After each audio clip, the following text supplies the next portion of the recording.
प्रिय अभिभावक, मैं श्री रामकृष्ण स्कूल तेतरिया के प्रिंसिपल के तौर पे आपसे बात कर रहा हूँ।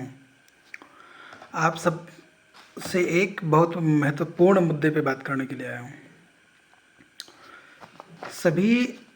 लगभग सभी अभिभावकों का एक कंप्लेन है बच्चों के प्रति कि बच्चे घर पे पढ़ते नहीं हैं या फिर वो अपने चीज़ों को प्रॉपर वे में नहीं रखते हैं, या उसकी बुक्स हो जाए, उसकी शू सॉक्स हो जाए, या उनकी यूनिफॉर्म हो जाए।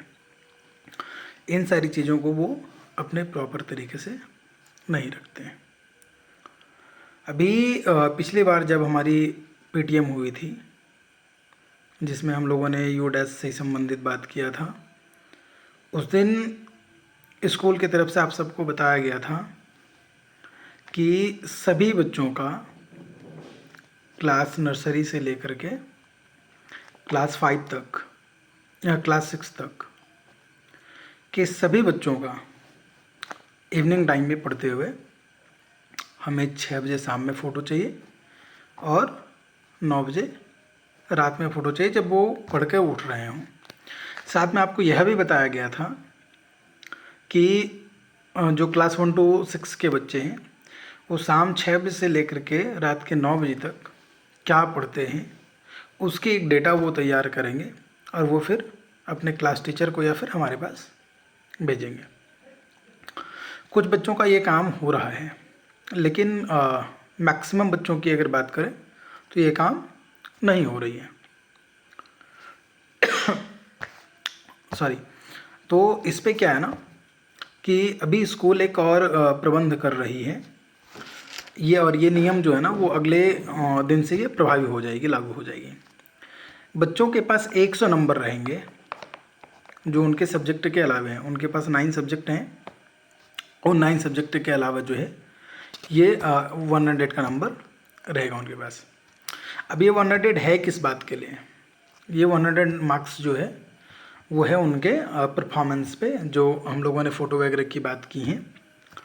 तो यहाँ पे ये जो 100 का मार्क्स रहेगा, इसमें क्या है कि बच्चे की डेली का फ़ोटो चाहिए हमको।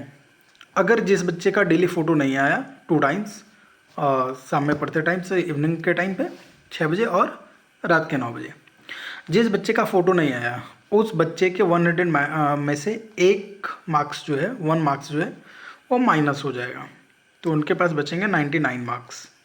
ठीक है। दूसरी बात, अगर वो बच्चे का कंप्लेन है बच्चे घर पे नहीं पढ़ रहे हैं, अगर ऐसा कंप्लेन है तो उसके लिए भी बच्चे का 1 मार्क्स माइनस हो जाएगा। ठीक है। बच्चे अपने शू सॉक्स या यूनिफॉर्म वगैरह बैग्स जो है ना वो अच्छे तरीके से पैक करके नहीं रखते हैं, घर पे वो जैसे मन कर रहा है वैसे फेंक दे रहे हैं। तो अगर इसकी कंप्लेन है तो उसके लिए भी 1 मार्क्स माइनस हो जाएंगे। बीच में मैं आपको एक बात बता रहा हूँ कि एक एग्ज़ाम से दूसरे एग्ज़ाम के बीच की जो क्लासेस की ड्यूरेशन है वो लगभग 90 to 95 डेज की होती है। 90 to 95 डेज की होती है। कुछ एग्ज़ाम में थोड़ा कम भी हो सकता है, किसी में थोड़ा ज़्यादा हो सकता है।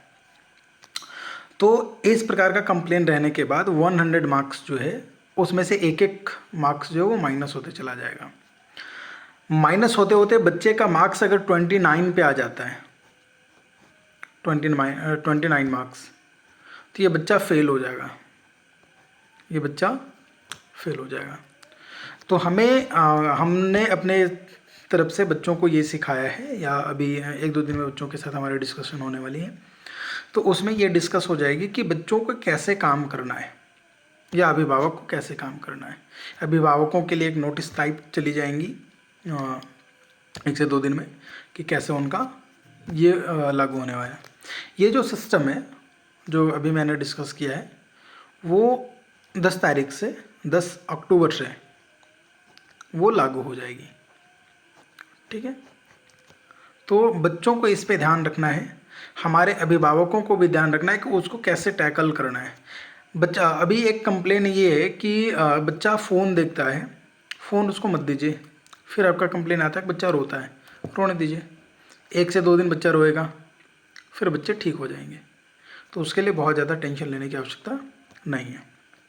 बात तो ये रही। तो ये रहा हमारा एकेडमिक सेशन का बात। एक जो स्कूल के लिए इम्पॉर्टेंट बात है वो है फ़ी कलेक्शन का। अभी बहुत सारे पेरेंट्स ऐसे हैं जिनका फ़ी कलेक्शन नहीं हो पा रहा है। मैंने पहले भी मीटिंग में बताया हुआ है कि अक्टूबर का फ़ी जो है वो हमको 5 अक्टूबर तक चाहिए होगा। ये मुझे व्यवस्था बस करना पड़ रहा है, क्योंकि आप सबको ये बात पता है कि जब हमारे साथ यूडाइस की प्रॉब्लम आई, जो कि प्रॉब्लम थी नहीं, हमने उसका सॉर्ट आउट कर दिया था, आपको आप लोगों को बताया भी था। तो कुछ बच्चे स्कूल से लीव लिए, वो चले गए, उनका पेमेंट ड्यू रह गया। अभी कॉल करने के बावजूद वो कॉल तक रिसीव नहीं करते हैं, पेमेंट करना होगा। तो हम किसी भी अभिभावक के पास पेमेंट ड्यू नहीं रख सकते। बमुश्किल जो महीना करंट है उस महीने का पेमेंट ड्यू रहेगा, उसके अलावा किसी भी प्रकार का कोई भी पेमेंट ड्यू नहीं रहेगी। तो आप सबसे रिक्वेस्ट है, जिनका भी जो भी पेमेंट ड्यू है वो अपना अरेंजमेंट करें और हमें ये 10 अक्टूबर से पहले पहले ये सारा पेमेंट क्लियर चाहिए।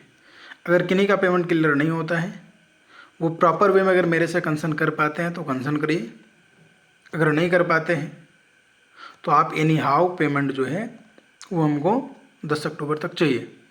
अगर नहीं हो पाता है फिर बच्चे हम रोकना शुरू करेंगे, क्योंकि हम पिछले 2 महीने में लगभग 10 बच्चे ऐसे हैं जिनके पास हाई पेमेंट ड्यू है और वो स्कूल से जा चुके हैं। उनका क्या कर सकते हैं, उनके घर पे पेमेंट लेने के लिए जा नहीं सकते। अब क्या होता है, जैसे ही फ़ी की बात आती है फिर पेरेंट्स का एक कंसर्न आता है कि बच्चा पढ़ता नहीं है। जब तक बच्चे हमारे पास थे, बच्चे पढ़ रहे हैं, तब तक आपका कंप्लेन नहीं है। जैसे बच्चे लीव लेते हैं, पेमेंट के लिए थोड़ा फोर्स होने लगता है, फिर आपका कंप्लेन ये आता है कि बच्चा पढ़ता नहीं है। अभी जितनी सारी चीज़ें स्कूल आपको बता रही हैं, आप उसके अकॉर्डिंग काम करिए।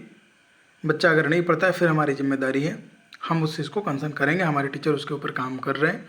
अभी हम लोगों ने रेमेडियल क्लासेस रखा हुआ है। जो भी वीक बच्चे हैं, जो भी थोड़ा सा जिनको थोड़ा सा प्रॉब्लम आ रहा है पढ़ने में, या किसी एक टॉपिक पे या किसी पर्टिकुलर सब्जेक्ट पे, तो अभी हमारे सारे टीचर जो हैं उनको एक अलग से रेमेडियल क्लासेस दी जा रही हैं बच्चों को। हमारे सारे टीचर उसके पीछे मेहनत कर रहे हैं, वो सारी चीज़ों का काम कर रहे हैं। तो हमको एनी हाउ पेमेंट चाहिए, एनी हाउ स्कूल का जो रूल रेगुलेशंस है उसके ऊपर का काम चाहिए हमको, तब जा कर के हम बहुत बेहतर सुविधा आप लोगों को दे पाएंगे। धन्यवाद।